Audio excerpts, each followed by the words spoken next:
بسم اللہ الرحمن الرحیم۔ جو صاحب نصاب کا مالک ہوگا زکات اس پر فرض ہوگی، چاہے وہ باپ ہے، چاہے وہ ماں ہے، چاہے وہ بیٹی ہے، چاہے وہ بیٹا ہے، چاہے بیوی ہے، چاہے شوہر ہے۔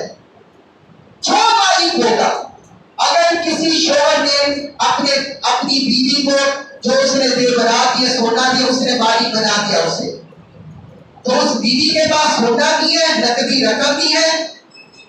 اگر تو صرف سونا ہے تو وہ 7.5 تولے تک پہنچنا چاہیے، اور اگر تھوڑا ہے تو پھر اگر اس کے پاس نقدی بھی ہے، کچھ اور چیزیں بھی ہیں جو نصاب میں شامل ہوتے ہیں، مثلا کسی کی پراپرٹی بھی ہو سکتی ہے، تو اگر ایسی چیزیں ہیں تو بیوی خود اس پر زکات فرض ہوگی، شوہر پر فرض نہیں ہوگی۔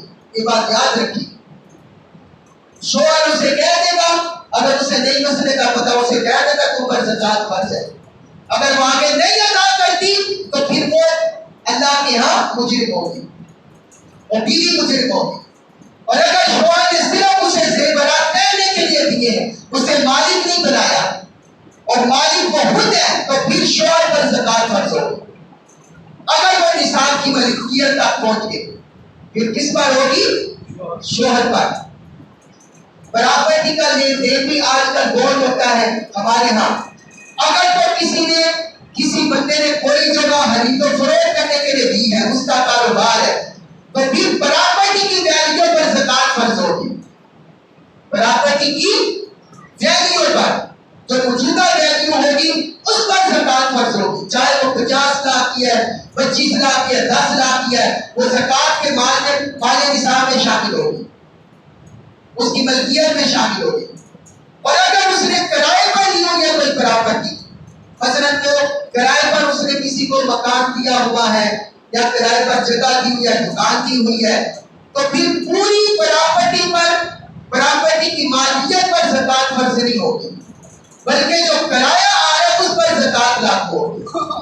جو کرایہ آ رہا ہے وہ باقی رقم میں شامل ہوگا، باقی مال میں شامل ہوگا، وہ نصاب تک پہنچے گا، 1 سال گزرے گا، پھر اس پر زکات فرض ہوگی۔ یہ بات یاد رکھیں، اس میں یہ بڑے دقیق مسائل ہیں، بعض لوگوں کو پتہ نہیں ہوتا، اس وجہ سے وہ زکات کے منکر بن جاتے ہیں، زکات ادا نہیں کرتے، یہ پتہ نہیں ہمارے پاس کتنا ادا کریں۔